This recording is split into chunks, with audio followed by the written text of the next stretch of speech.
In this video segment, I'd like to talk about the punishment of the prostitute. This will be Babylon 2. Scripturally, again, as we look at the characteristics, or looked at the characteristics in the last video, it became apparent to me, over the course of my studies, that this country couldn't be any other country but the United States.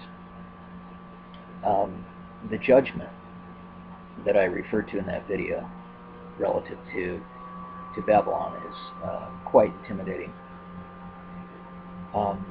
She's attacked.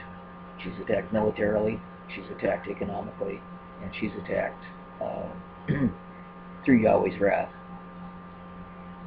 The reasons for her attack are her immorality, her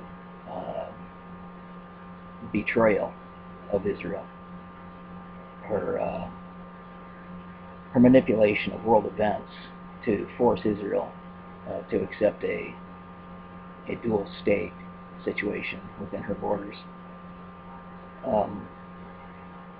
And I think her role in perpetuating the religion of Christianity, Christianity that isn't based upon biblical precepts, but upon man's precepts. And I will discuss those in other videos. Today I'd like to talk about the judgment, and the judgment of the whore, or Babylon the Great, the daughter of Babylon, is probably the most extreme judgment ever recorded in history, to supersede even Sodom and Gomorrah.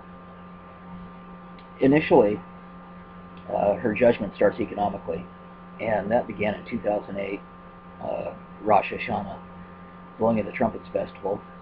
And on the eve of Rosh Hashanah, our stock market crashed 777 points.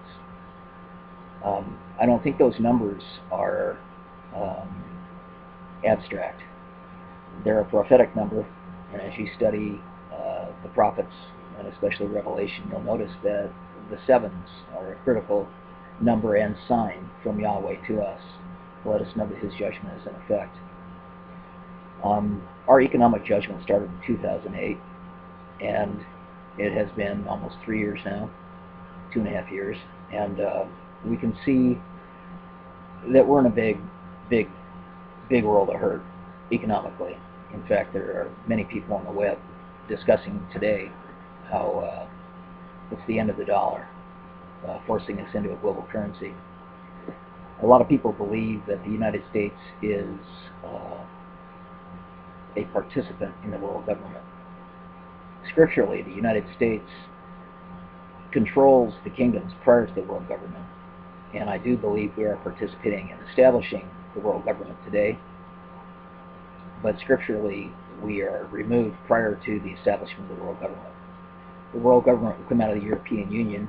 It will be opposed by Russia and China because it dominates them, and there will be war between those as well.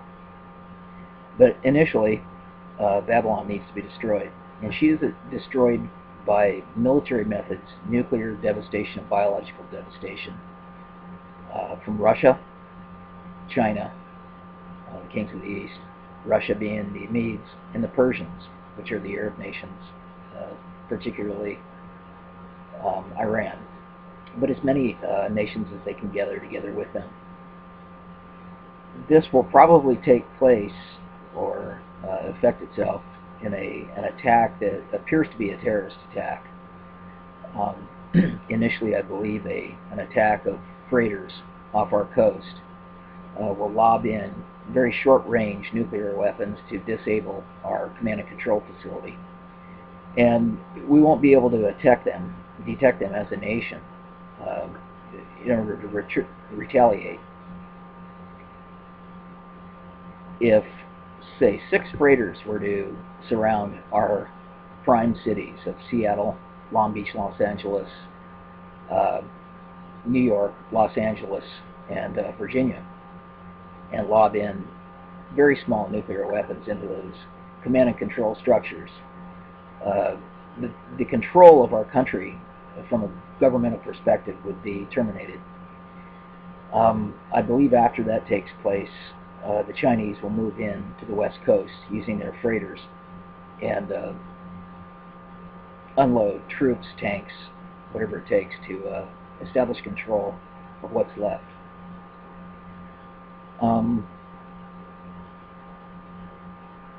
Yeah, we'll do some more later.